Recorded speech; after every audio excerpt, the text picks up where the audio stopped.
These times are strange, it's quite surreal. It's never been like this.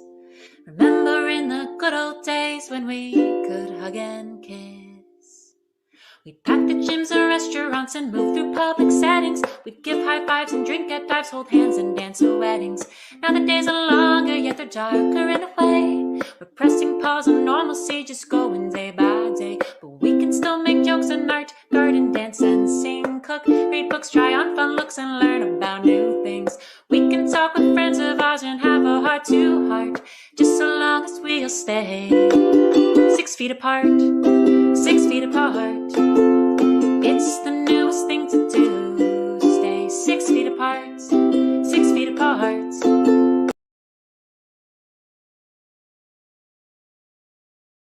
Six feet apart. And when I say I'll keep you very close to my heart, it's purely metaphorical. These times are quite historical, so step aside, let's live our lives 6 feet apart.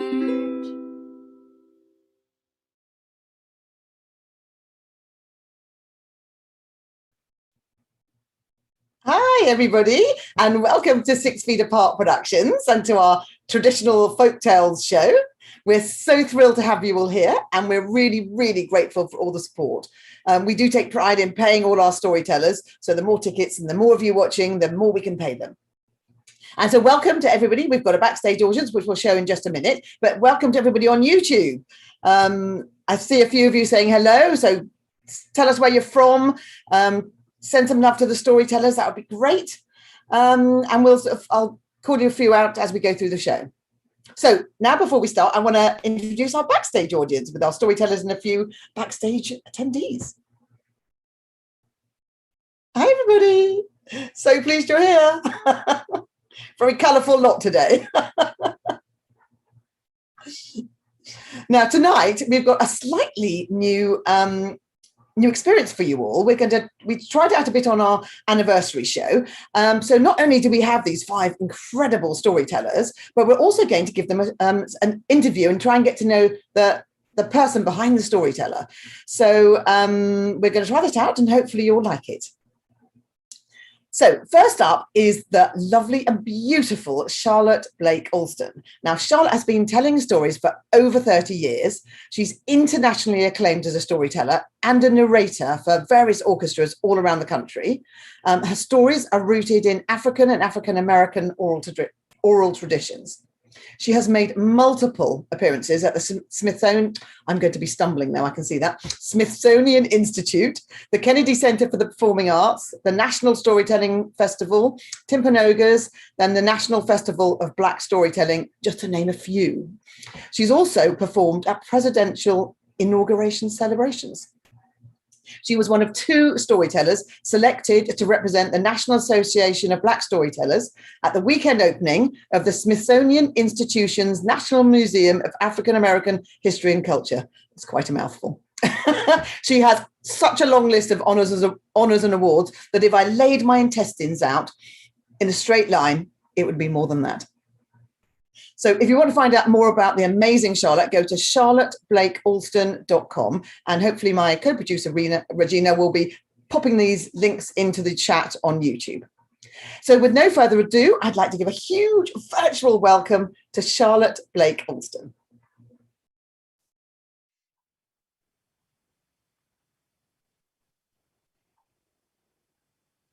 So hi, Charlotte. It's so fabulous to have you on our show. My pleasure, my pleasure. Thanks for asking me and inviting me. Oh, no problem. And so, Charlotte, where are you in the world? I live in Lansdowne, Pennsylvania, just a stone's throw from the southwestern border of Philadelphia.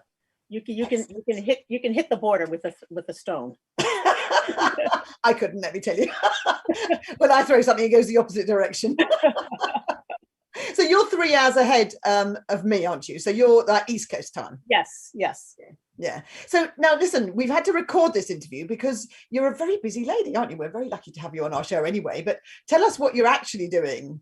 Well, I tell you what I actually thought I was going to be doing, and that was taking a rest after an entire year of an immersion in projects. But this turtleneck hides this. This is my entrance into a performance venue, and I got an 11th hour email a couple of weeks ago from the Opera Company of Philadelphia, who have, because of COVID restrictions in Pennsylvania, cannot have an intermission or a second act. So this is their first live production since the shutdown. They've had to condense a 3-act opera down into one 90-minute performance. And so lots have been cut out. And someone came up with the idea of a narrator / storyteller to fill in the gaps and clue the audience into what is happening from one point to another. I don't know who gave them my name, but anyway, I am now a principal player.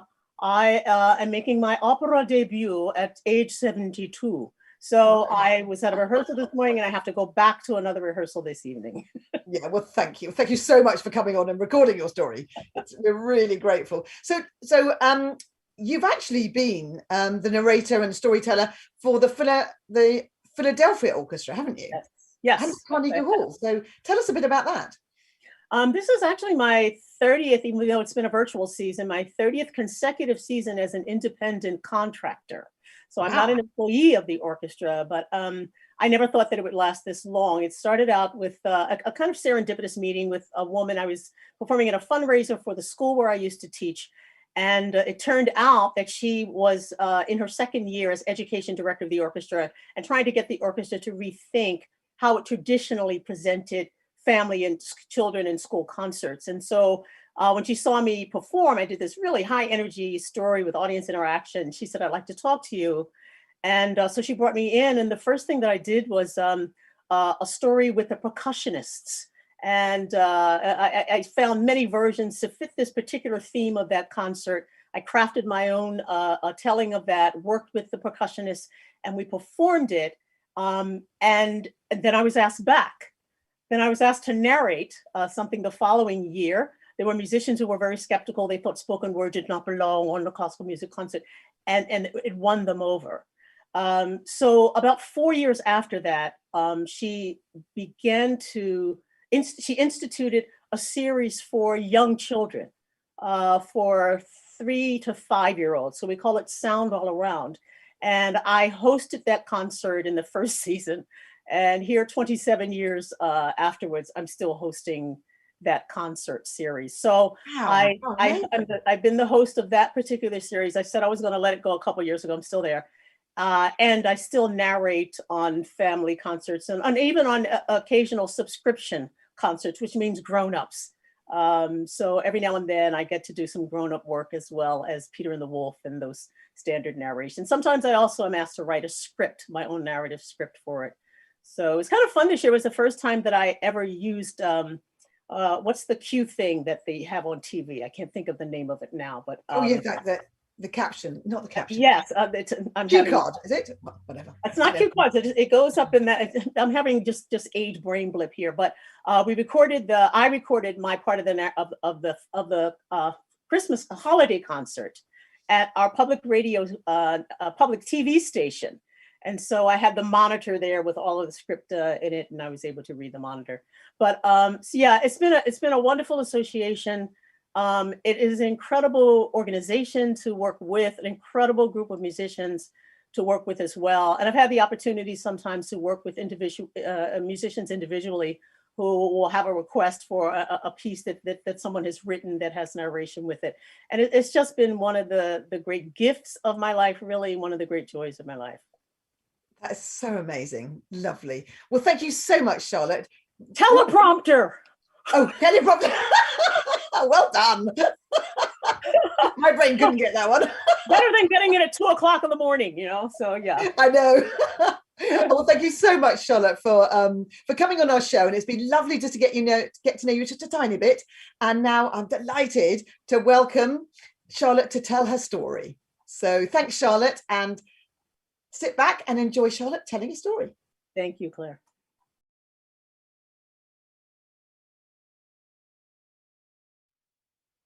There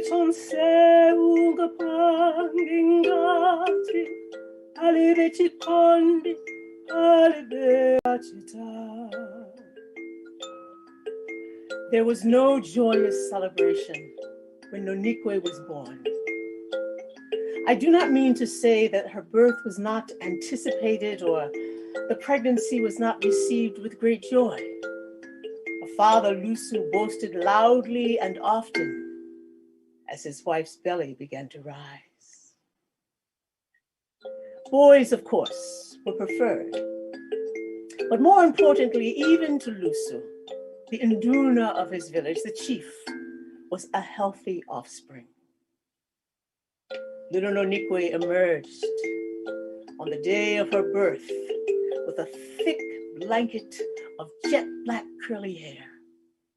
Her eyes blinked in the birthing hut and opened just enough for the midwives to see in the center of each eye a round, filmy disc. This one would be blind. When her body fully emerged, her most prominent feature became apparent: a hump on her upper back. But her cry was strong. It announced, "I am here." Cries rose and swelled to match the wailful mourns of the grandmothers and the midwives. One of them said, "No one can ever say what anyone's tomorrow will be. And that is true for this child. You don't know what gifts the Creator may have placed inside of her." But I am sorry to tell you that in this time, not so long ago, in this place not so far away, children with deformities were regarded as children conceived by demons and bringing an evil spirit into the community. And even Lusu, an educated man, the chief of his village, kept clinging on to old beliefs. A hunchback child. You give to me a hunchback child. This child cannot be mine, cannot be mine. And while Nonikwe was still just a suckling infant, her father turned her and her mother out from his village.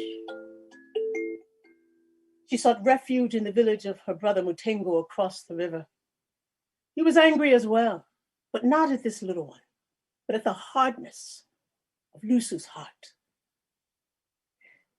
In this time, not so long ago, this place not so far away, praises to God, if this is something to praise him for, children with deformities or infirmities were allowed to live for at least 8 years to see if they might have some gifts.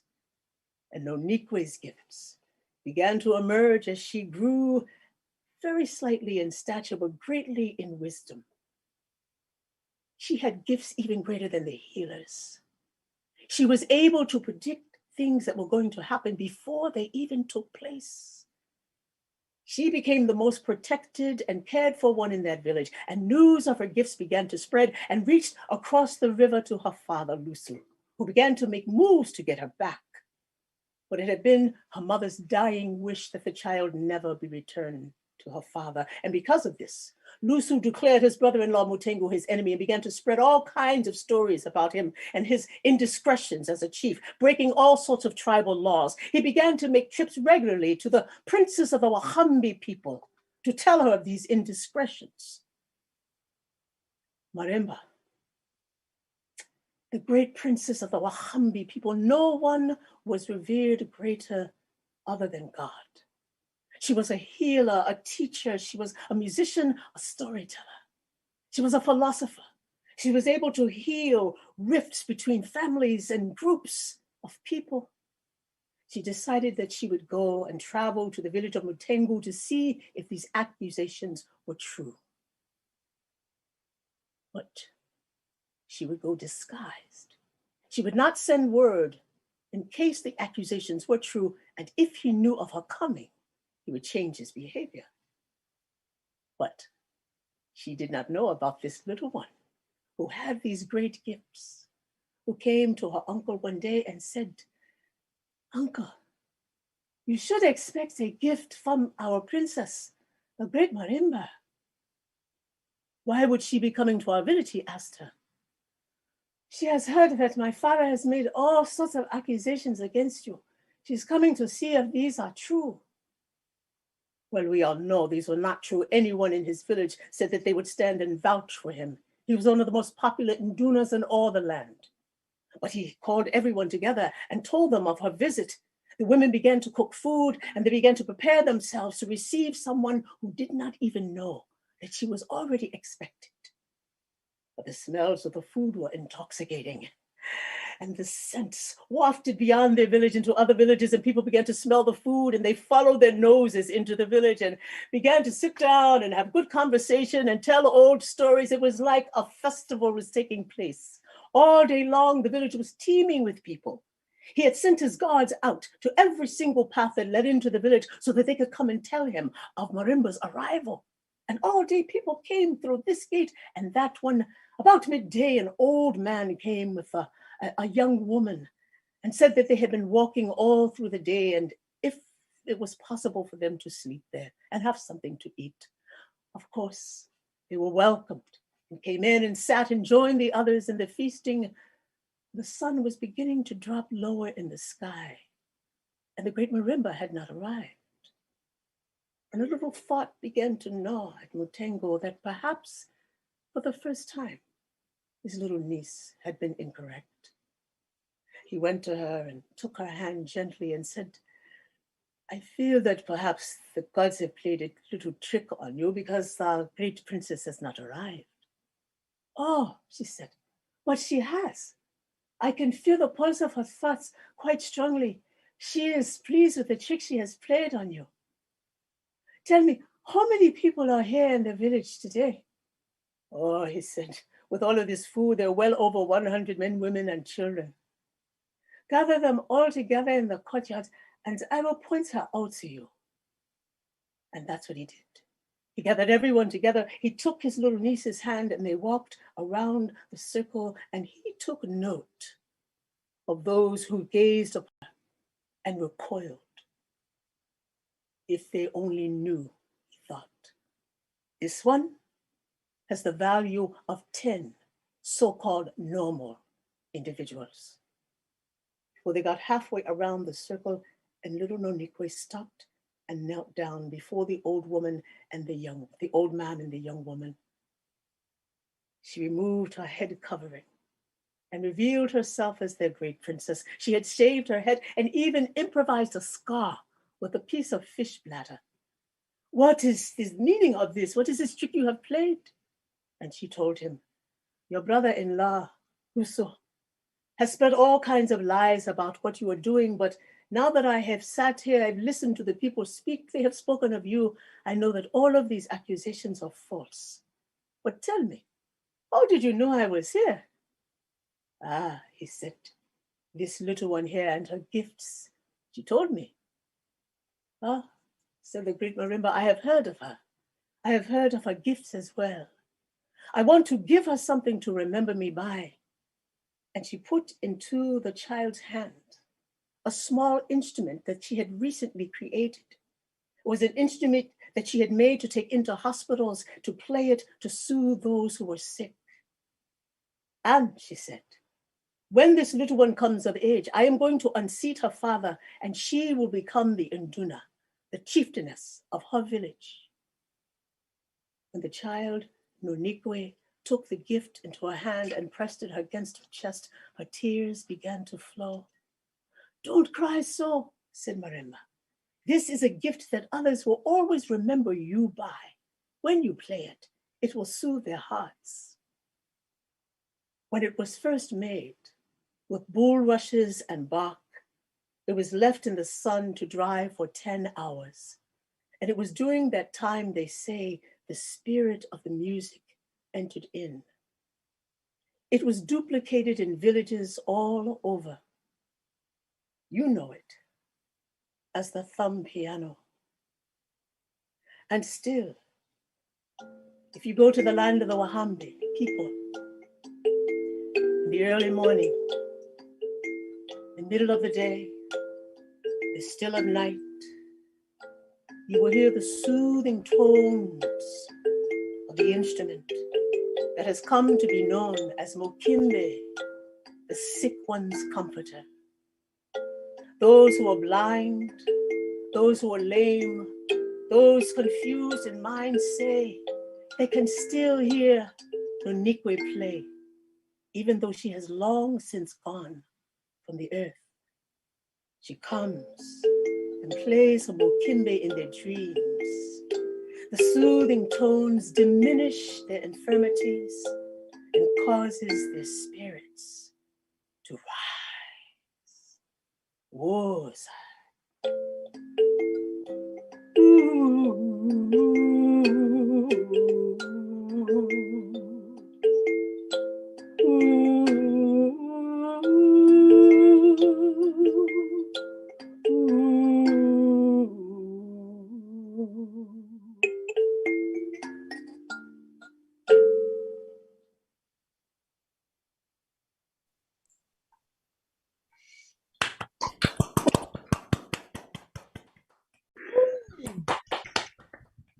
Wow. Wow. That was fantastic. Gosh, what an accomplished storyteller she is. I just feel so honored that she's been on our show. Shame she wasn't here in person, but she did send all her apologies. Now I'm going to go quickly over to the YouTube and just mention a few people. We've got Emily, and where's Emily gone? So she's here from, oh, I've lost her now. So we'll have to go for Jennifer's Baker's here from Utah. We have Jean Ellison, who's been on our show before, so you can go back and see her. Jane Dorfman, hello, nice to see you. Barbara Bornstein from New Jersey. Janice Kelly and Soren from Tempe, Arizona. And we've got British Columbia, we've got Tennessee. Oh, that's Emily from Tennessee. Oh, and also we've got somebody from Oakland, which is just down the road from us. So that's nice. So thanks, lovely to see you all. Put more comments in the chat and I'll come back to that later. So now I'm delighted to welcome our next storyteller. It's the hilarious Anne Rutherford. So Anne's an award-winning storyteller too, and she tells funny and moving performances, and she tells tales of personal adventure as well as folk tales from the Pacific Northwest. However, she's also the 5-time winner of the Northwest Folklife Liars contest. So you might not want to believe everything she says.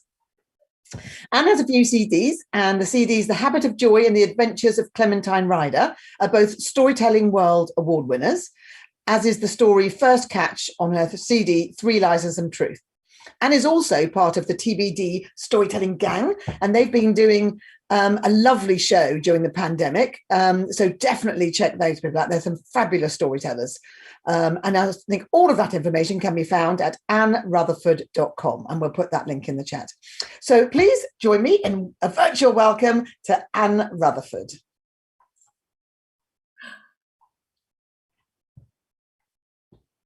Hi, wow. Anne. Hello, Claire. What a great intro. I feel all puffed up. Thank you. Good. And so you should. It's nice to return the favour because you introduced me at the Women's Storytelling Festival. That's right. That was a pleasure. Let's hope your video doesn't freeze, eh? Or mine. Oh, that's right. Yeah. So, Anne, where are you at the moment? Where are you located? I am in Portland, Oregon. Oh, brilliant. So you're on the same time zone. Mm-hmm. How fantastic. Mm-hmm. I'm time zone challenged. Tell me. Yes. Our friend Antonio Hosha, who's one of the TBD storytellers you mentioned, his thing is, it is always now. Oh, I love that. I'm going to remember that. It's now. It's now. So you, as I said, you do quite a lot of virtual shows. Mm-hmm. So I've just wondered, how did you find the transition when the pandemic hit us like a bolt out of the blue to go from in person over to virtual? How have you found it? Well, doing the stories is very rewarding, but oh my gosh, as I'm sure you've experienced, the technological divide we all had to leap or ford or whatever. I mean, Norm and I are husband and wife. We live in the same house, which is convenient. So we were counting up 3 new computers, new router, new internet provider, new data plan, and Norm crawling under the house to run 2 cables so we could have, 2 independent Zoom stations for the good of the marriage. So it was a lot. Yes. I think it wasn't till and I know you experienced this, still, you press the button and you just pray, please let the sound be all right. Please let the lighting work. Right. There's a certain just vagary of the gods that still. And we're held hostage by the internet gods, aren't we? Yes, we are. Totally. But we can reach each other. So thank goodness. I mean, I don't know what we would have done without it. So I know. I've loved it because I've met all you guys I didn't know. I know. It's been quite difficult to have met everyone before. Yes.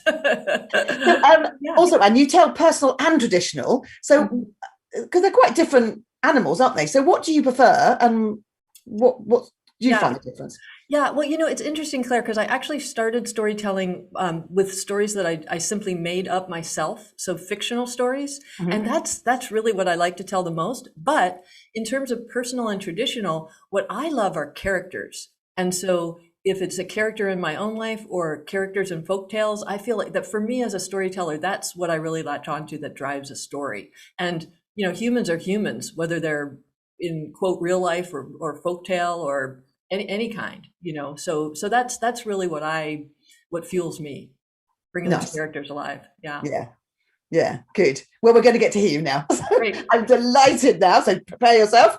I'm delighted to welcome now Anne Rutherford telling her story.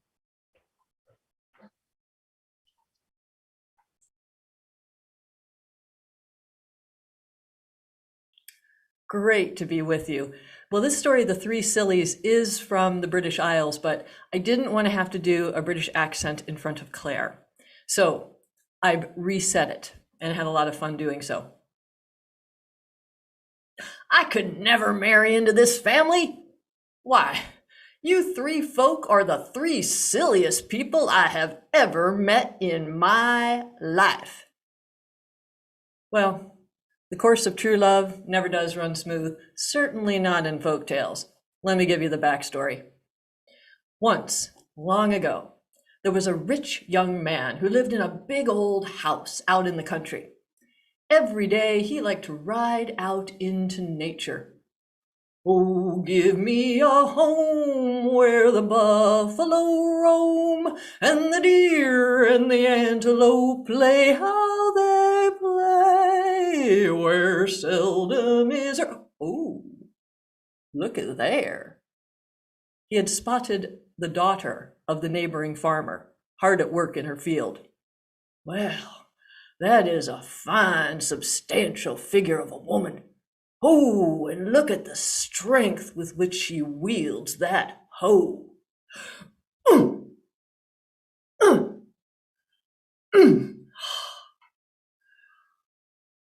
Oh, well, I like the way he fills out that saddle. Hello? Greetings, ma'am. Oh. Their eyes met, and zing went the strings of their heart. After a brief and feverish courtship, the young man came over to the farmhouse to ask the young woman's parents for permission to marry her. The parents, knowing of his wealth, were all for it. Well, hey, come on in, young fella, come on. Well, welcome. Of course you can marry my little gal. You two get hitched. That'd be fantastic. Oh, good. Well, now that's all settled. Now, daughter, you go down into the cellar and you pull us a pitcher of beer. Bring it back up and we will have ourselves a celebration. So the young woman went down to the cellar, put a pitcher under the tap of the keg, turned it on. Beer began flowing into the pitcher. Oh, well, I am just tickled. Oh, I just can hardly believe it. Papa's left his axe up in the rafters again. Now, Mama has told him not to do that. Her father had a habit. When he came in from chopping wood, he would take his axe and chop it up into the rafters. So the head of the axe, the blade of the axe, would cleave into the wood and it would hang there out of the way. Oh, why now what if after I'm married I have a baby, a little boy, a sweet little boy, and he grows up just the spitting image of his papa, and then what if one day that precious little boy came down here to pull a pitcher of beer for his mama and papa upstairs because he loved them so, and while he's doing it, that awful axe falls out of the rafters, hits him on the head, and he dies.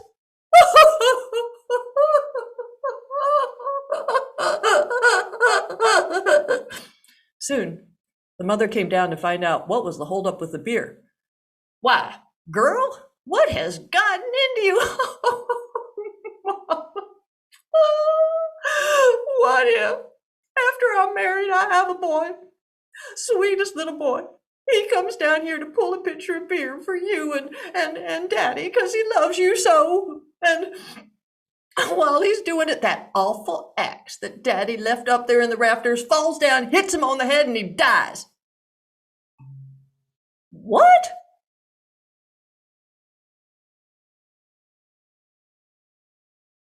Oh, my poor little grandbaby.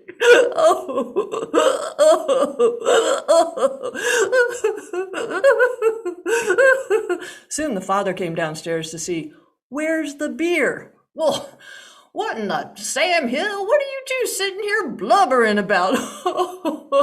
It's all your fault. How many times have I told you not to leave your axe up there in the rafters? Why, what if our little daughter, our little girl here gets married, she has herself a precious little boy, and he comes down to pull a pitcher of beer for his mama and pawpaw because he loves us so, and while he's doing it, that horrible axe falls from the rafters, hits him in the head, and he dies. What?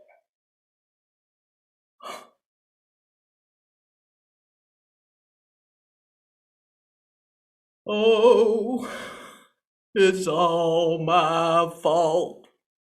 That precious little mite. Oh, I have only myself to blame. Soon, the increasingly thirsty young man came down to see where was the beer. What in tarnate, what in the wait, the beer's all over the floor. What are you three doing? Let me turn this tap off. Now, what in the Sam Hill is going on? Oh, sweetheart, what if after you and I get married, we have the sweetest little baby boy, a precious little boy, a wonderful little boy, and he comes down here to pull a pitcher of beer for his mama and papa because he loves them so. What a generous little boy, what a loving little boy. And while he's doing that horrible axe, that awful axe, it's all my fault, falls down out of the rafters, hits him on the head, and he dies dead as a doornail. I've only myself to blame. What? I could never marry into this family. You folk are the three silliest people I have ever met in all my life.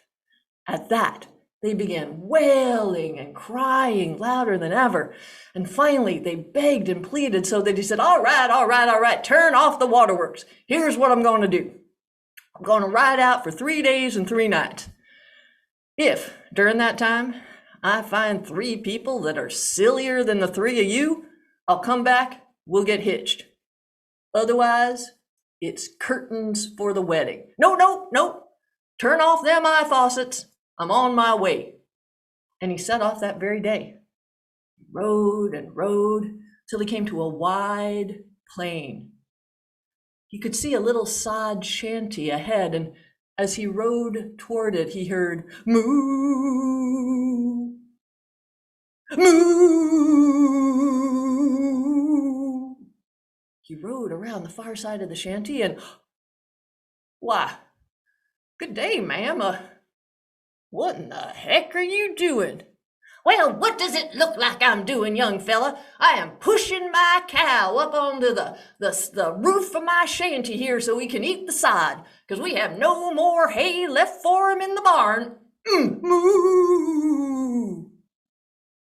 Well, ma'am, I wish you best of luck with that, and I'll tell you, you're the first. He rode on. By that time it was getting dark. He found a little inn where he could stay for the night, and as was the custom of the time, he shared his room with another traveler. At the first crack of dawn, the young man heard, boom, oh, come on, darn it.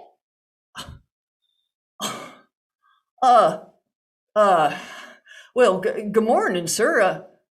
What in the heck are you doing? Well, young fella, I'm a traveling salesman, you see, sonny, and time is money, you know. So every night before I go to bed, I hook my belt loops on the knobs of the dresser. See? Pulling the pants open like that. Then, in the morning, I can just take a running start, leap up, and get into them both legs at once. But I have to start early, because it takes me so long to finally do it. Why, otherwise I wouldn't make it out till lunchtime. Oh, well, sir, I wish you good luck with that, and I'm going to have to get going and say my fare thee wells, but I will tell you this. You're number 2. He rode on that day, most of it riding through a thick forest. He and his horse just had to pick their way through. He met no one. When they finally emerged from the forest, night had fallen. There was a full moon up in the sky. He and his horse made their way to a path that led along a cliff.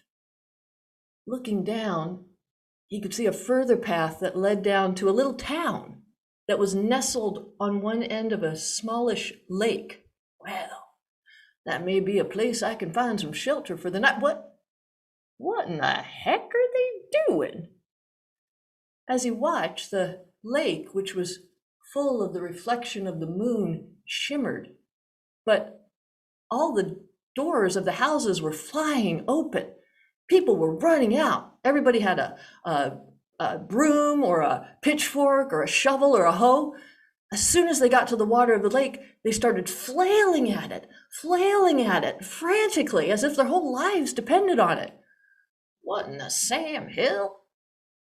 He and his horse picked their way down the path till he was level with the lake, and then he rode up gradually and got beside one of the townsmen who was flailing away with his rake. Excuse me, partner, you mind telling me what in tarnation you're up to? Well, don't you have eyes in your head? Can't you see? Well, I see quite a hubbub and commotion, but I'm not quite sure what the point of it all is. Well, the moon has fallen into the lake. Can't you see that? So, well, we got to get it out. Oh. You are the silliest bunch of people I have ever seen. Wait a minute.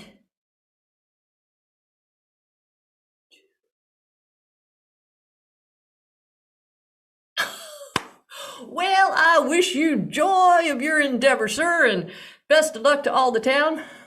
I gotta go. I got a long journey ahead of me. I gotta go home. Me and my sweetheart, we're gonna get hitched. He turned right around, rode home, much to the delight of his sweetheart and her family. They were married. Happily ever after did ensue, because he'd figured it out. The world is full of fools. We might as well stick to the ones that we love. Thank you. Woohoo! Bravo! Yay! Bravo! Woo! Bravo! Yeah! Yeah. Oh, that was so good. So good. And I absolutely love that. And all the different voices are fantastic. I think you could probably do a really good British accent, unlike Dick Van Dyke. So, anything's better than that, so you're fine. So the next storyteller we have is the fabulous Alton Chung. Now, he is an extremely talented storyteller, and I've been wanting him to be on our show for ages. He's a Japanese-Korean storyteller, and he grew up with the superstitions and the magic of Hawaiian Islands. Who wouldn't want to do that? And he tells story of Hawaii, of the Japanese-American experience of World War II. He tells ghost stories and Asian folk tales. He's performed at Timpanogas and the National Storytelling Festival, as well as various other festivals in the Cayman Islands, Singapore, India, Vietnam, Thailand, you name it, he's been there. He's also a former chairman of the board of the directors of the National Storytelling Network. All information you can find about him and what he's got coming up at www.altonchung.com, and we'll put that link into the chat on YouTube. So please welcome to the virtual stage, in just a second, Alton Chung. Hi, Alton, how are you? Lovely to have you here. Well, thank you so very much for inviting me. Oh, I wanted to for ages days. I had to find the show for you. So now you are located in Hawaii, aren't you? So what time is it for you? It's about 3:45 right now. Yeah, I've been here for about, I guess, a little over a year now. Came for a visit, ended up staying. I don't blame you. I went there for my honeymoon. It's just lovely.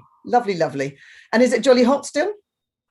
It's getting there right now. We're heading into summer, and yeah, it's going to get uncomfortable now. Yes, you're in Hawaii, so really. Well, I really miss the Pacific Northwest. So, yeah. Oh, do you? Now listen, Alton, I've heard you tell really fantastic adult stories and also really lovely children's stories. So what do you prefer, and what's your normal genre, do you think? Oh my goodness. Well, I guess I really enjoy telling to adults because I can dive into the hard to tell stories, the stories that are just difficult to hear but need to be told. On the other hand, certainly folktales, as we're going to be talking about now, I mean, this is what I normally tell to kids in libraries and school shows and things like that. But a lot of these folktales, they've been around for hundreds of years, and they're polished and they work on multiple levels. Especially in like traditional cultures where, okay, as a kid, you hear the outside of the story, you hear the entertainment of the story. And as teenagers, you hear the same story again. It's like, wait a minute, they're talking about how I'm supposed to behave in this group. And as an adult, you hear the story again, and it's like, wait a minute, this is my responsibility now to the group. And as the elder telling the story, you're going to go, now I see how the connections of the traditions, and now I'm the one passing on the traditions and the culture. So it's when I tell folk tales to adults and things like that, it's interesting to go and watch them and see that the light bulbs come on and go, wait a minute, what is he talking about now? So it has these multiple layers and you can, whatever you need to hear from the story, you can take away from it. And that to me is the magic of folk tales. Yes, no, I totally agree. Lovely, all the different layers. So now, with your upcoming tale you're going to tell us, without giving too much away, what made you decide on this particular story, and how long did it take you to prepare?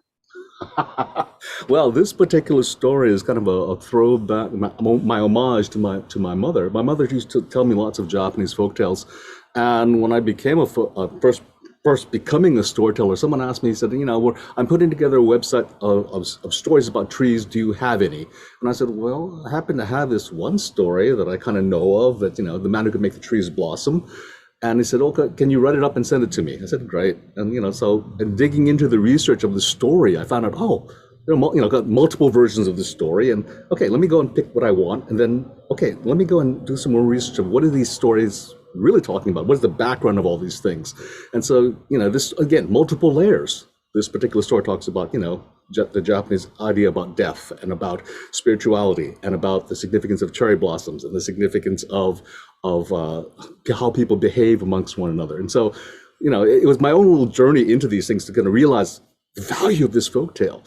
And so that's how the story came about. And so, that was like, maybe, I don't know, about a month of research and things like that. I've been telling this story for years. And so each time I tell it in front of a new audience, okay, who should I tell this to? And I realized that this story, the way that I tell it, probably, even though it's a folktale, I shouldn't really tell it to young children.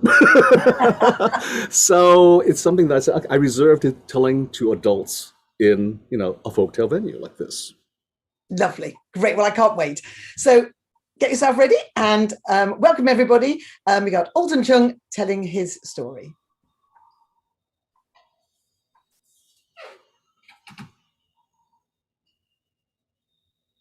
Well, thank you so very much for coming.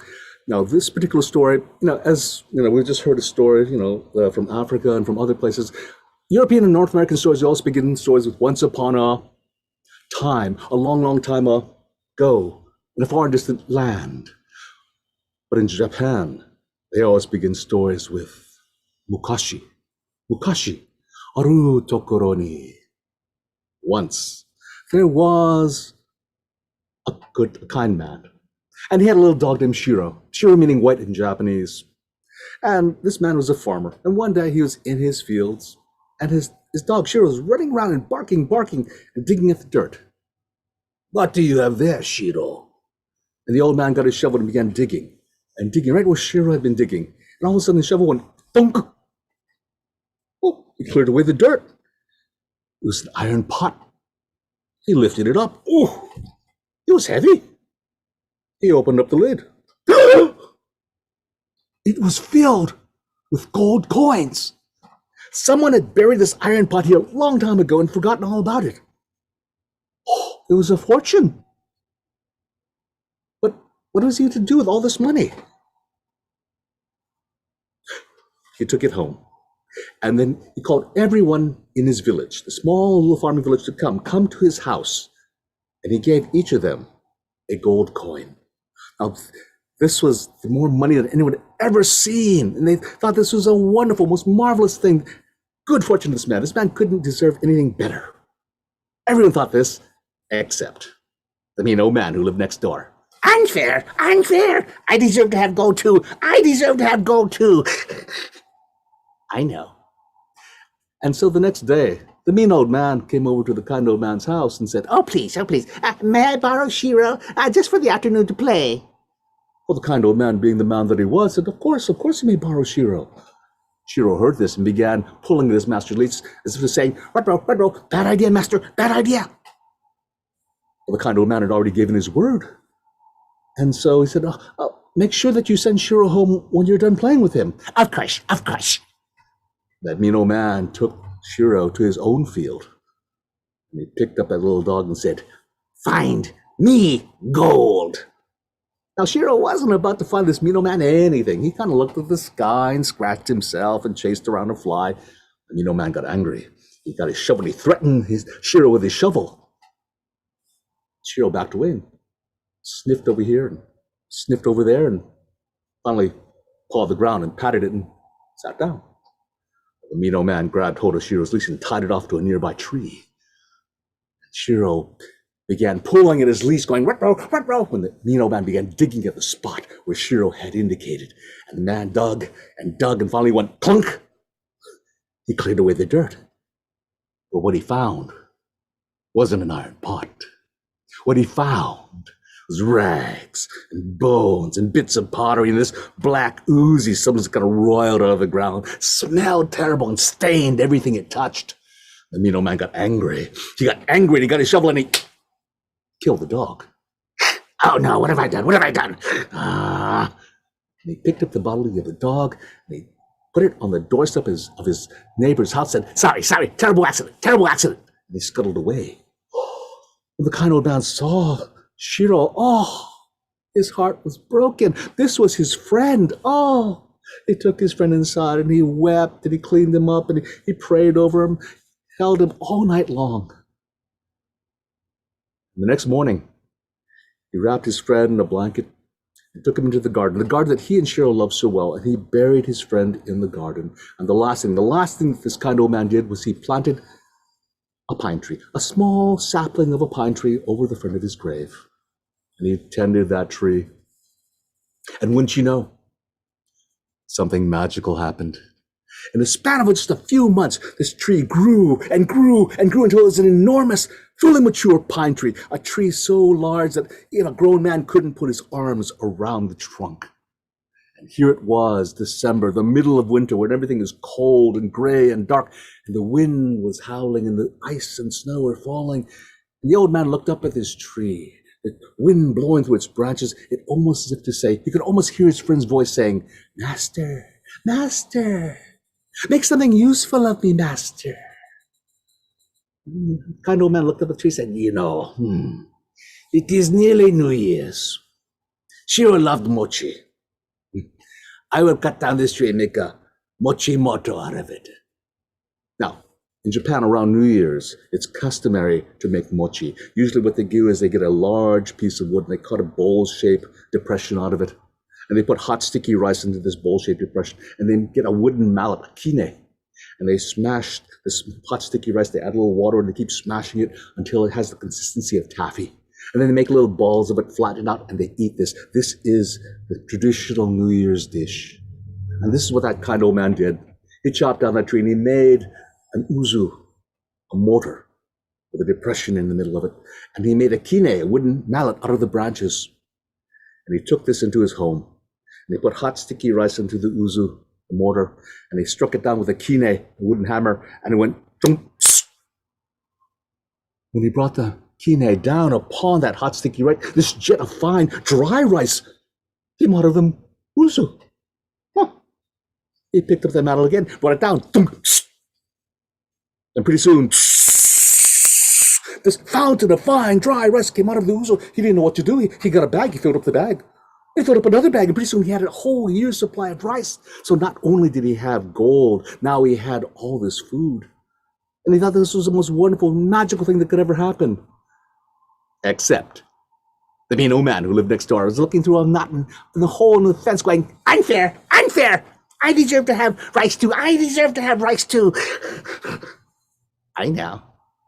And the next day, this mean old man went over to his neighbor's house and said, oh, please, may I borrow your uzo and kine? Because I too would like to make mochi in honor of Shiro.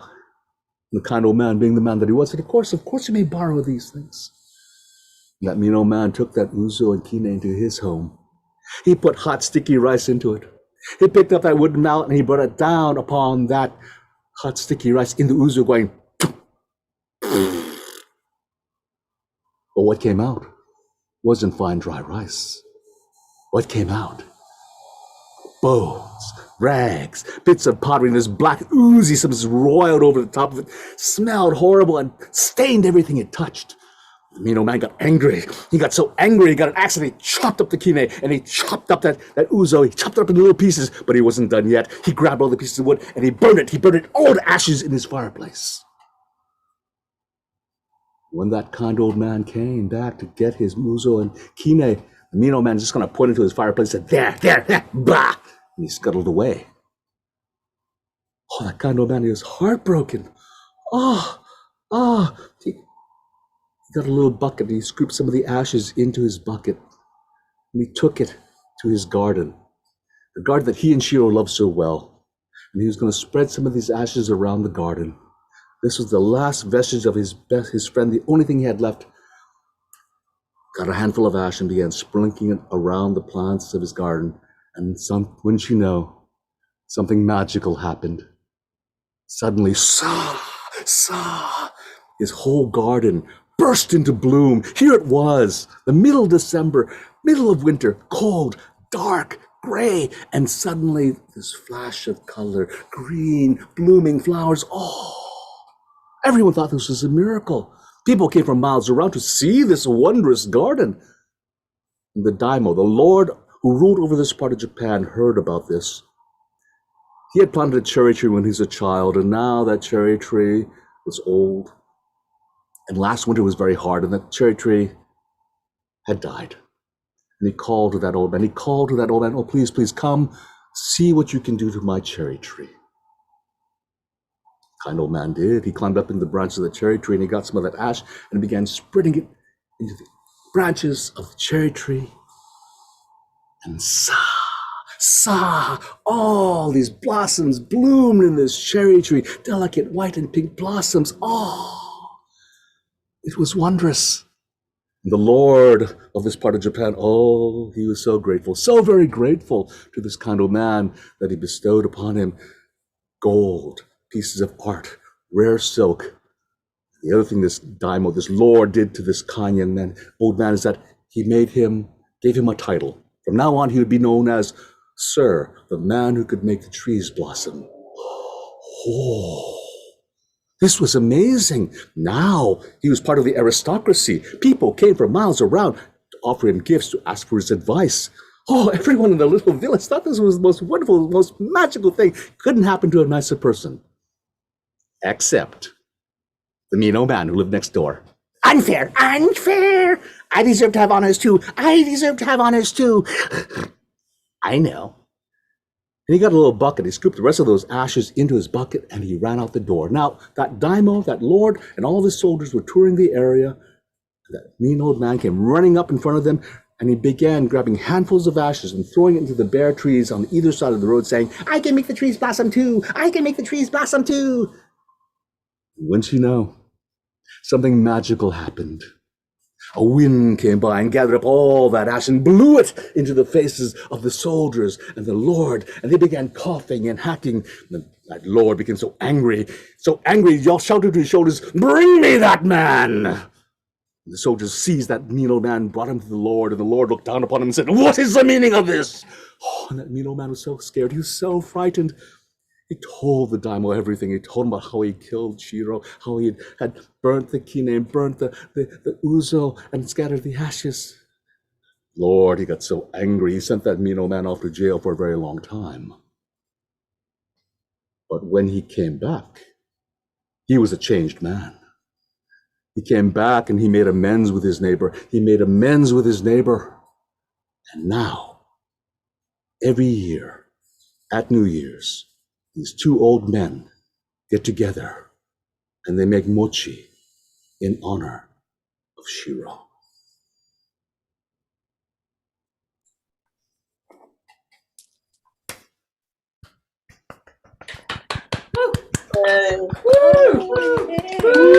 Oh, yes. Nice. Forgiveness is good. Indeed. Oh, that was wonderful. Alton, that was such a lovely story. And I do like me a happy ending. So thank you for that. And as a few people saying in the chat, you have such an expressive face and the way you use the space is just wonderful, wonderful, wonderful. So thank you for coming on the show.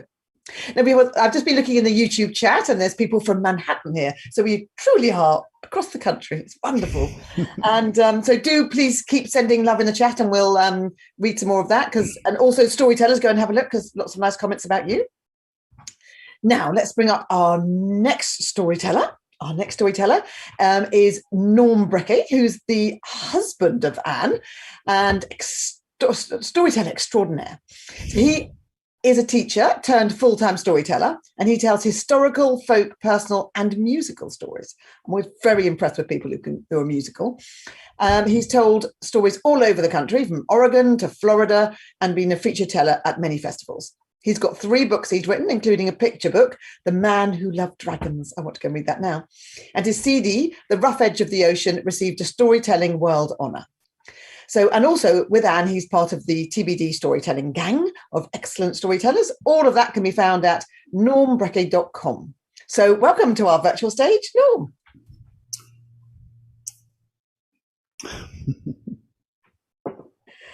Hi, Norm. How are you? I'm good. Good.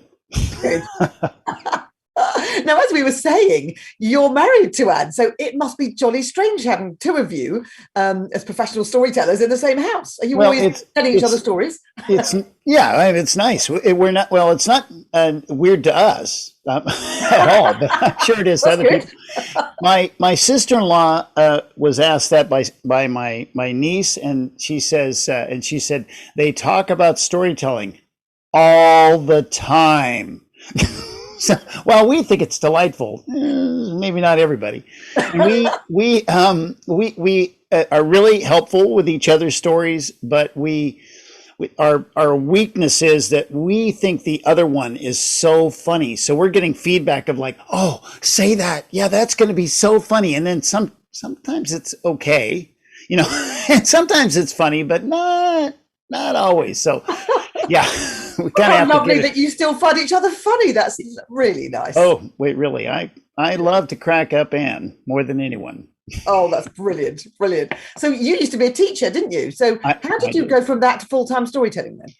Well, I was an ineffective middle school teacher. And at the end of the school year, they brought in, they had a storyteller that came in. Dayton Edmonds was his name, a Native American teller, to do a workshop. And I was in the middle of the workshop and I thought, I might be able to do that.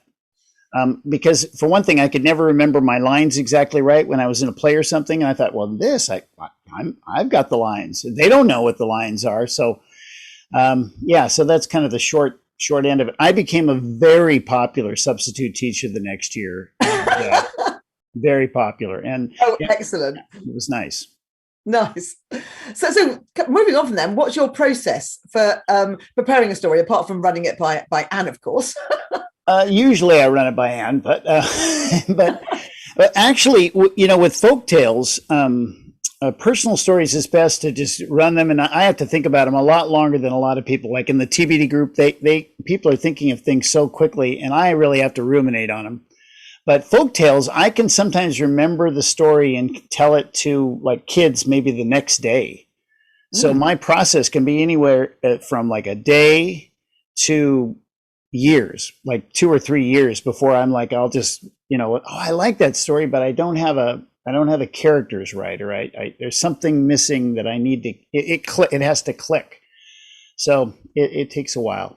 It's interesting because I don't tell folktales myself, so I don't really know the process. So I've heard a few people say that it can take quite a long time to actually have a folktale fit in with how they want to tell it. Yeah, usually folktales will click with me pretty quickly, and then I can get to it. But it's those personal stories that I really have to ruminate on a while to make them good, usually. Yeah. Good. Well, I'm delighted now because we're going to hear your story. So prepare yourself, Norm, and everyone else prepare yourself, because we're going to welcome to our virtual stage, Norm Brecke.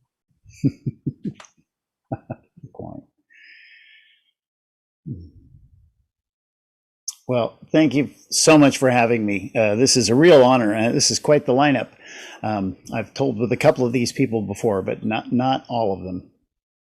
Years ago, a poor young couple lived in a small village near the sea. They had big dreams. And they were finally able to rent a house right in town, right across from the cafe. And the old men were drinking coffee most of the day there. But there was a butcher shop and there was a barber shop. And they thought, well, this would be a good location for a shop of our own. So they were hard workers. The man was a handyman, and he had odd jobs all over town, building a fence, maybe making a roof or fixing a roof, this and that. The woman was a washerwoman, and she cleaned houses. But they had dreams. He wanted to be a fisherman. He always wanted to have his own boat. Oh, if he could only do that. Now, the woman, she wanted to shop. A place where she could sell her wares, because she had the heart of an artist. In her spare time, she did pottery, and she made all kinds of kitchen pottery, like plates and bowls and cups and jugs and this and that. But she also made figurines and made soaps and fans and candles. But her vases, that's where she shined. They were wonderful. They were hard workers, but secret dreamers. The young couple transformed the front room of their house into a little shop. The husband helped her make a kiln next to the wood stove, and then he got extra wood from his jobs here and there, and little scraps of wood, and made shelves all over. And she began to stock the whole room with her creations. Finally, it started to look like a real store. And, well, they were ready to open their doors. And so they ceremoniously one morning turned that sign to open, and they unlocked the front door, and they waited for customers. And they waited, and they waited, but nobody came. A few friends came by. How is everything going? Oh, it's very fine, but so far no customers, but we're hoping. Well, certainly looks lovely in there. They just peeked their head in. Would you like to come in? Maybe look around yourself? Oh, sorry, we're very busy today, but we'll be back sometime soon. Well, the old men across the street, they waved their cups in support, but not one of them crossed the street. And the young men at the barber shop and the women going to the butcher shop to get meat, well, they were completely unaware that there was a new shop across the street. Well, it was like that day after day. The customers stayed away in droves. And in time, well, the man had to go back to fishing in the morning and then working as a handyman all day. But she worked harder than ever. She made sets of plates and painted them with wondrous landscapes. And then she made mugs with delightful designs of all types. Oh, her vases, though. Oh, this was her genius. Each one was unique, one of a kind, floral, geometric, abstract, just whatever popped into her head. Oh, they were beautiful. Now her back hurt from the work, and her face and her clothes became covered with soot from the kiln and paint. But she loved the work. Still, the customers stayed away. And it had been a month, and she was getting pretty nervous. How much longer could this go on? One evening, she stepped out on the street, and she looked over at the old men. They were still telling stories and sipping coffee, and the butcher was wiping his hands. The lazy young men were over hanging out at the barber shop. And then, well, she noticed out of the corner of her eye, she saw 3 women coming towards her. Oh, they were beautiful older women walking so gracefully, one in white, one in blue, and one in purple. Oh, she wondered at how their feet hardly looked like they touched the ground, and their beautiful silk dresses were waving in the wind. And then, oh, they were right here. They wanted to come in. She moved out of the way, and they went right towards her newest creation, a vase. They looked at each other, and they nodded. The woman in purple, she took out a little coin purse, and she got out an old coin. And she said, "Will this be enough?" The woman said, "Yes, yes. Oh, a good price," said the woman. She took the coin and she put it in the cash box. And the 3 women, well, they took the vase and walked back out, and the shopkeeper, she followed them a little ways and then watched them go down the street. Oh, they were so beautiful how they moved. And then her husband came past them, coming the other way. And as he got closer, she said, "Oh, husband, I've had a sale. Customers came in and they bought something." "Well, that is wonderful, dear. Was it somebody we know?" "Well, no, but you saw the women. It was those 3 beautiful women with the silk on. You saw them." "No, I didn't see any women." "Well, you know, they were very beautiful. There was one in blue, one in white, and purple." Well, I'm sorry, I didn't see anyone, but what did he buy?" He went into the shop, he looked around. "Well, it looks kind of like it did this morning when I left." Well, what was it?" "Well, the woman, she went to the coin box and got out she said, "I know they were here, and here's the coin. I don't need to prove it to anyone. I know they were here." And she put that coin in her pocket next to her heart, and that's where it stayed, whatever she was wearing. Well, the next day she got up and she prepared her clay for the day's work. She wasn't going to be used to the customers. She figured I needed to be ready. And at 9 o'clock, she turned the sign and opened the door, and well, to her shock, there were people waiting to come in. They came in, they browsed around for a few minutes, and they bought a few things, and they left. And then more people came in, and they bought something, and the next, well, they came in, but they didn't buy, but they were all friendly, and business was brisk. And the next day it was as well. And the next day, and the next day, until she had to hire a woman to handle the sales. This freed her up to restock the place with her creations. Oh, the entire house was a shop within a year. And they had purchased, well, a tiny little home near the water. Her husband had a small boat, and he was now able to to be a fisherman, working every day.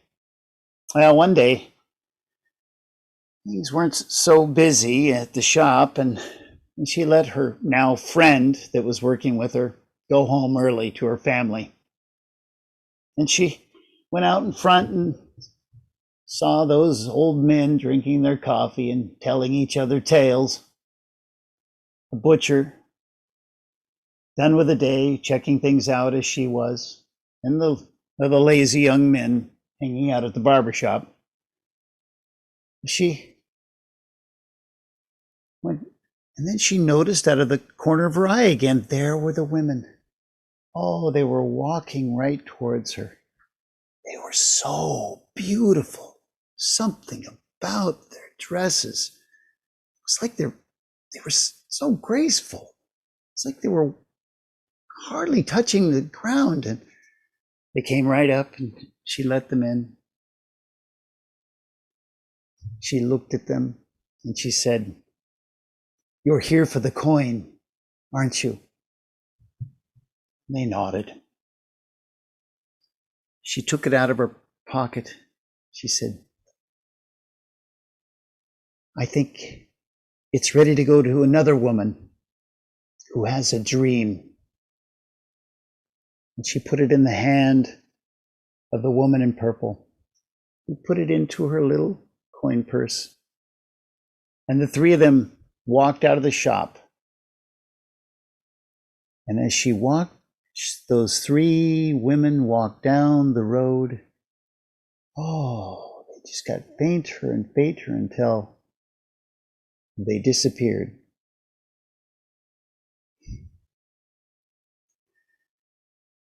The coin from the Philippines. Thank you.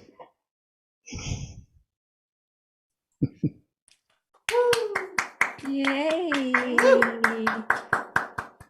Nice. Whoa. Whoa. Wonderful. Really nice. Lovely. Thank you, Norm. That was such a sweet story. And could you please send the lady in purple round to knock on my door? I'd be happy to look after the coin for a little bit, please.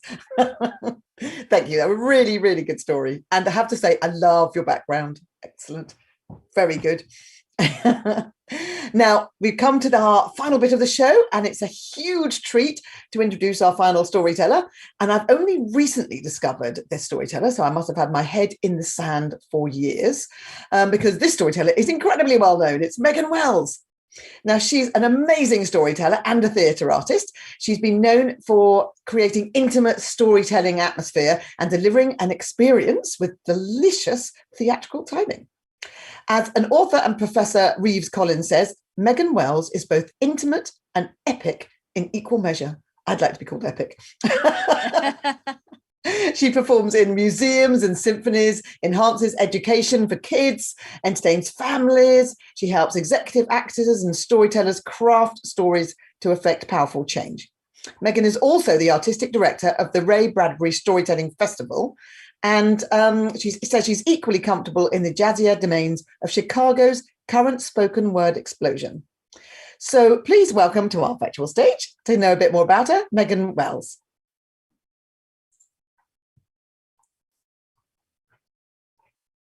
So hi, Megan, how are you? Look, now we're side by side. Yes, I know, it's magic. So you're in Chicago, are you? Yes, I am. I'm a half hour west of Chicago. Oh, it's a lovely place. I went there once for a couple of days and I'm desperate to get back there. So you're 2 hours ahead, aren't you? So it's a bit later for you. Yes. So thank you for staying up. Yes. Now, I just want to go back to you're the artistic director of the Ray Bradbury Storytelling Festival, and he personally granted you the rights to tell his work, didn't he? Yes. So, amazing, what an honor. And did he, and so which one is your favorite and why, or do you have a few? Or? That's like asking a mother which of her children are her favorite. But I will tell you that I love Dandelion Wine, the book Dandelion Wine. It was written as if for storytelling. Those chapters, well, you read them aloud. It feels like storytelling.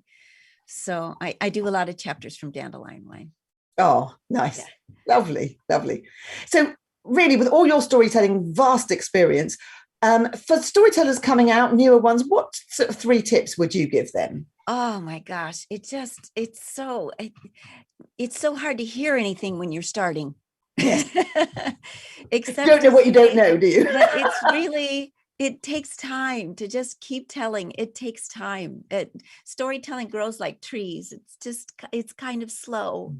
When I look back on it, I realized my first 7 years I was a story learner.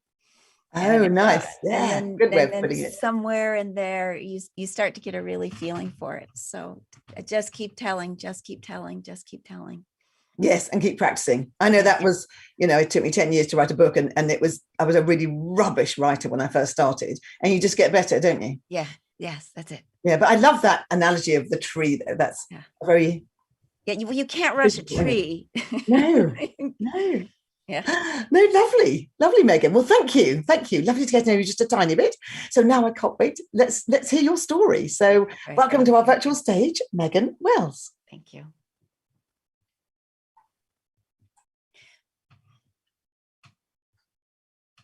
There once was a boy named Hjalmar who lingered long and late at his desk, practicing his letters in his copybook with quill and ink. He was very proud to be a boy of ink. Mother trusted him not to spill the ink pot, so he had at last graduated from pencils. He dipped and he scrolled the curves of his capital letters and his short letters into words, capital and small into words, capital and small into words, but words into stories. Hjalmar could never go. Oh, he wanted to write a story. So when the Sandman that comes to each house every night when the sun sets and the moon begins her rise, the Sandman who comes in his socks, for shoes are too heavy, who is dressed in a soundless suit spun of silk. When the Sandman arrived in Hjalmar's house and opened his pocket of magic sand to throw his magic sand into the eyes of Hjalmar's family, 3 sisters, 2 dogs, a grandmother, a mother, a father, and Hjalmar would rub the sand out of his eyes so that he could stay practicing at his copybook.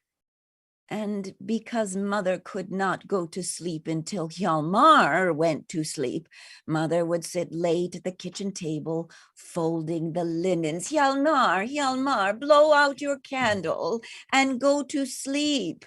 It is enough, but Mother, just a few more words. Mother, please. Mother sighed. Hjalmar sighed. He wanted a story, but words to a story would not go. The Sandman sighed, for he was stuck in that house. The Sandman thought and scratched his wee little head. He was no taller than your and my knees. He made a decision. He spoke. Hjalmar's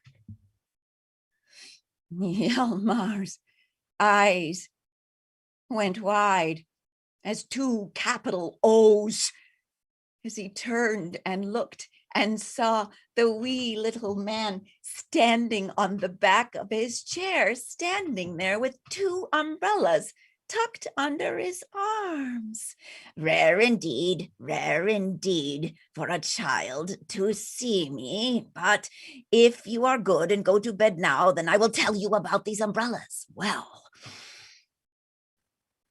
which was faster? Hjalmar blowing out his candle or leaping into the bed? One blink, both were done. And the Sandman turned about on the chair and looked about the room. Hjalmar's little room. We need more light. And he began to sip the air. And as the Sandman sipped the air, the blue moonlight came in from the window and filled the room, soft moonlight blue. Good enough, said the Sandman, and leapt like a slender cat onto Hjalmar's pillow. And then he leaned his long nose into the boy's nose, and then he seemed to read the boy's face cover to cover like a good book. And when the Sandman was satisfied, he pulled out the two umbrellas and he laid them down on the bed. One umbrella was black, dark and soft, black as velvet, the center of the night. And the other was a kaleidoscope of colors. Even the moonlight now was glittering and shimmering off that umbrella. But the young boy was only looking at the black umbrella. Oh, it is so... Oh, lickety-split, look away from that, or you will fall asleep much too quickly. Hjalmar, look at this umbrella. And the Sandman opened up the umbrella of colors, pushing up the ribs until the great canopy covered the whole bed. Hjalmar, this is the umbrella of dreams. And Hjalmar fell immediately into a dream. And in the dream, he was a mouse. He was a mouse in the middle of the kitchen, on the kitchen floor, and his mother was a giant, and mother was coming at him with the broom, saying, shoo, shoo, shoo. And then he heard another sound coming from behind the cupboard. Come this way, fellow smart ears. And Hjalmar turned, Mouse turned. And he took the waiting paw of his new companion and quickly into the shadows of the cupboard, and then down between the floorboards, and they scurried between the walls of the house straight into an adventure, a mouse wedding, truth be told.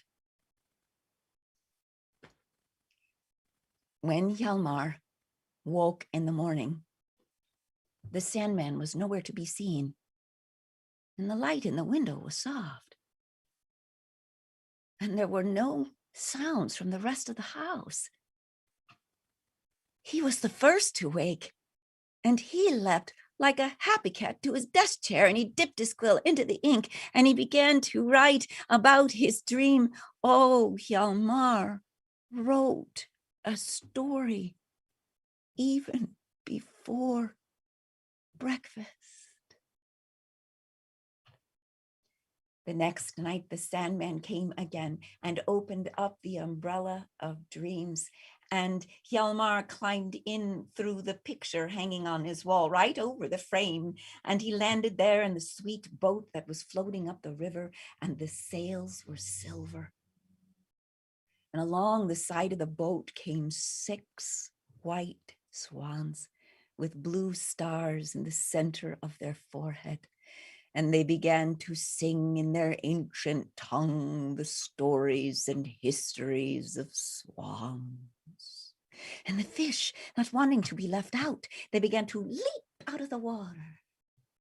Once upon a time, said one fish, then splashed down as the next fish leapt to carry it on. Fish by fish by fish by fish, and birds and butterflies, even the gnats, all buzzed about Hjalmar, for now he was a boy who wrote stories in his copybook, and they wanted their stories to be told. The next morning, he filled the rest of the copybook. The third night, he dreamed of a princess holding out a red heart that was made of candy, red sugared candy.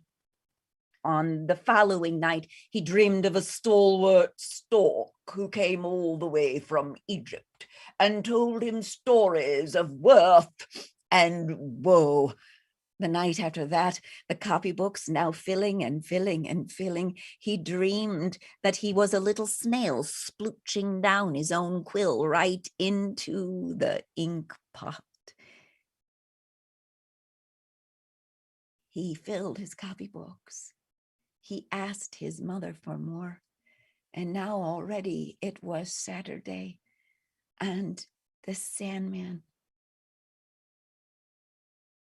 opened his umbrella and said, "Oh, story maker, tonight you shall come with me. Grab a hold." And Hjalmar climbed out from under his covers, and he was taller than the Sandman and the umbrella, so he had to duck down underneath it. And when he did so, he looked up and he could see in the umbrella now pictures from all of his dreaming. Grab on. He grabbed hold. The window opened of its own accord, and the Sandman Hjalmar sailed right out of his bedroom, and they sailed right over the street, and they sailed above the town. They sailed higher than the steeple of the tallest church. They sailed beyond the clouds into the thick night, black as that umbrella. Oh, the sky was an ocean of stars, and the Sandman flew them right to the moon. The moon was a crescent hanging in the sky. Sit, Hjalmar, sit. And Hjalmar sat in the curving crescent of the moon, and the Sandman took his umbrellas and hung them on the tip of the moon. And then the Sandman went about his Saturday night business. From his left pocket, he took out a cloth and he threw it over his shoulder, and his right pocket, he opened it wide and wider and wider and wider and wider still. And then he reached to his hands out to that sea of light, and a little star, a little tired star, flew her way to the Sandman. And the Sandman then caught her up in his hands and took his little polishing cloth and polished her gently, and all her stardust fell into his open pocket.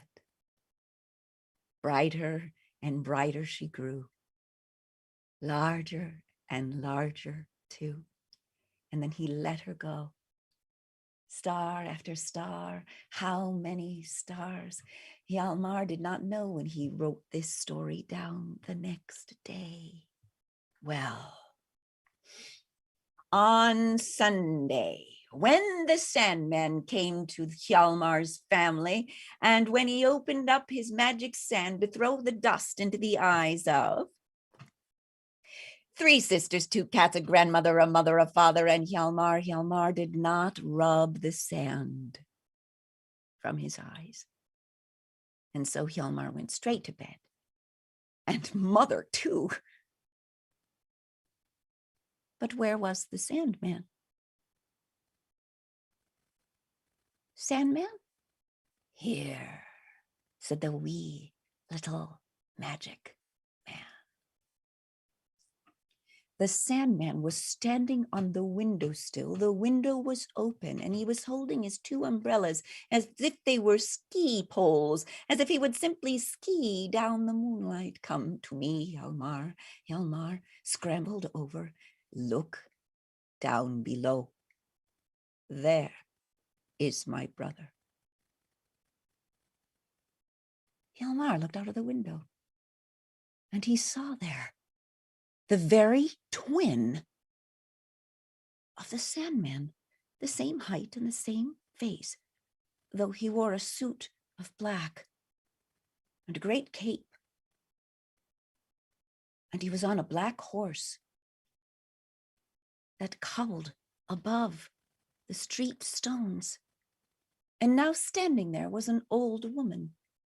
And the Sandman's brother reached down and he helped the old woman onto the horse. And he read her face the same way the Sandman had read his, nose to nose, cover to cover, like a book, and decided he put her on the front of the horse. And in a little more distance, there was an old man there, and he picked up the old man and he read him nose to nose, cover to cover, and he put him on the back of the horse. And then he began to recite a story that Hjalmar could not hear. And as he told his story, the woman in the front, she began to laugh. She grew younger and younger, and her back bent by age now straightened. And the man on the back grew bent and old and angrier, and he punched his fists at the air until he put his hands over his ears. I think he tells them the same story, Sandman, but they hear it differently. Ah, said the Sandman, and will you write it down? I will. What is the name of your brother? Oh, I come every night, but my brother comes to a life only once at the end of it. Your brother is death. My brother is death. No, that cannot be true. Death is frightening. Death is a skeleton, and he carries a great scythe. Are you frightened of my brother, Hjalmar? I am not. Then, are you frightened of death? No, I am not. Then that is my last gift to you. To bed, to bed, to bed. And the boy leapt into his bed and under the covers. And on this night, the last night, the Sandman did not open the umbrella of colors. At long last, he did open the umbrella of black. Peaceful, peaceful black. He opened that umbrella, pushing up the ribs, and that quiet and peacefulness filled the room. Oh, said Hjalmar, what is the name of the black umbrella? The black umbrella is called the umbrella of dreamless sleep, Hjalmar, for you have earned your rest. Because you have learned to write in the morning. So I no longer have to linger in this house. Good night. Good boy. Goodbye.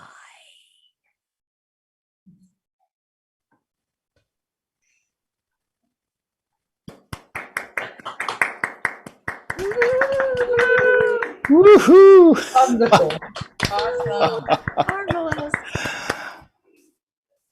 Oh, that was amazing. Megan, you are an absolute delight, and what a fabulous storytelling treat. It was just Thank wonderful. you. Although I have to say, isn't it bad luck to put your umbrella up inside? Luckily, the Sandman's looking after you. This is not an umbrella. It's a prop. I know.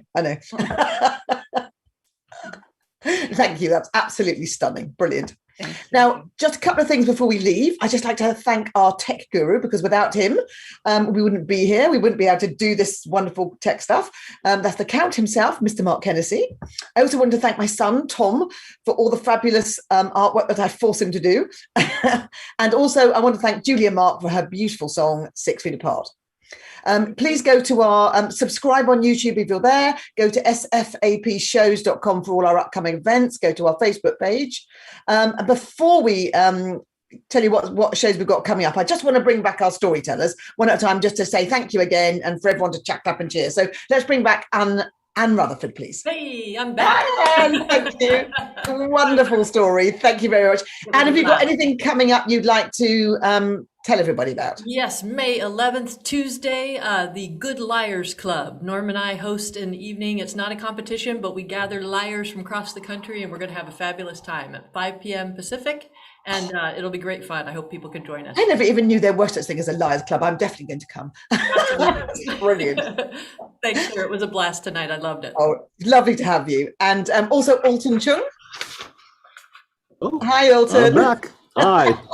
Thank you. Fabulous time. Great evening. Oh, it was lovely. Brilliant story. Now, what have you got coming up, Alton?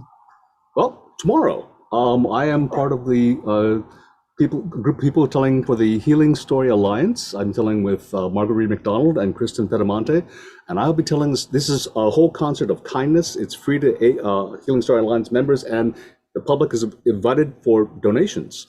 All donations, I think, go to Healing Story Alliance. And I'll be telling the story of the pilot, the bugler and the pilot. It's actually a true story collected by a woman by the name of Dorinda Nicholson. And she's going to be in the audience, and I have her permission to tell my version of her story.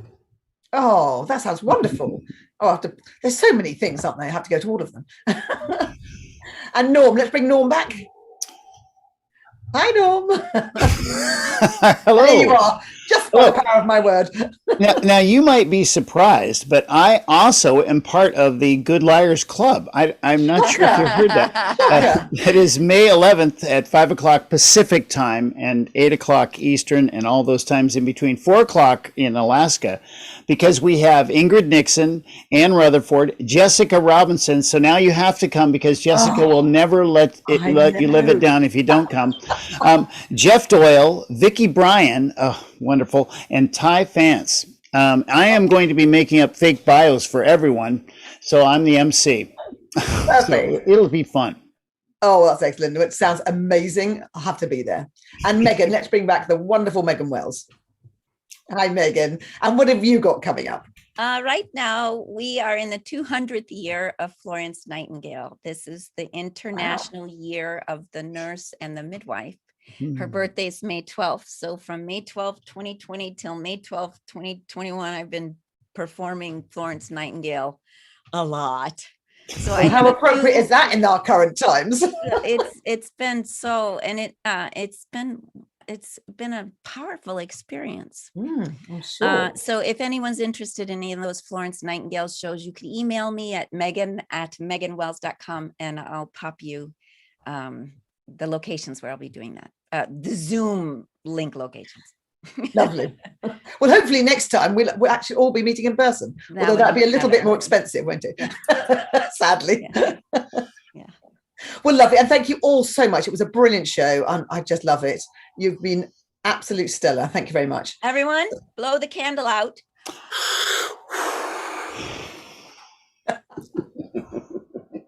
So I'm just going to, I'm going to hand you over to my co-producer, Regina Stoops. Thanks, everyone. Hello, everyone. And thank you to the storytellers. Those are just wonderful stories. I'm just amazed by all of you who can tell these traditional stories with the different characters and the voices and just how you use the space. I can't imagine how you use the space on stage. So thank you. It was a wonderful evening.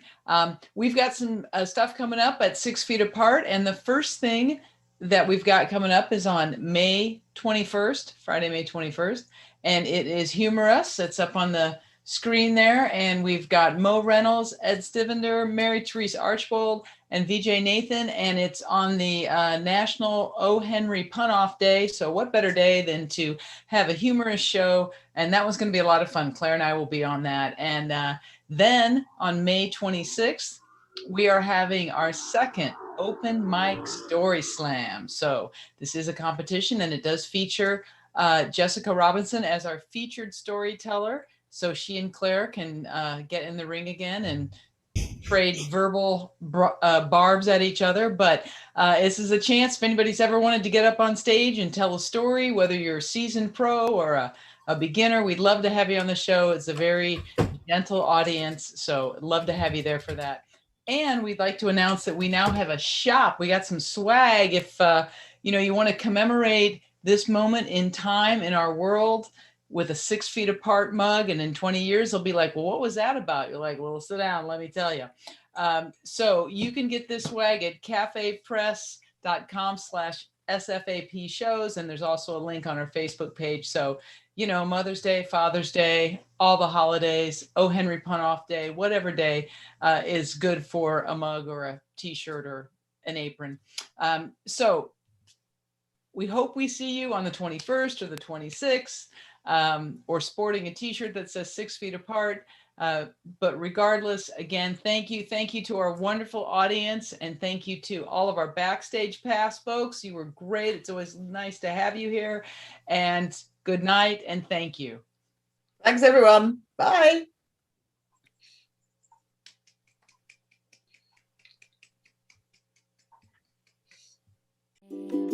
Six feet apart, 6 feet apart. It's the newest thing to do. Stay 6 feet apart, 6 feet apart. The distance between me and you. 6 feet apart, 6 feet apart. And when I say I'll keep you very close to my heart, it's purely metaphorical. These times are quite historical. So step aside, let's live our lives 6 feet apart.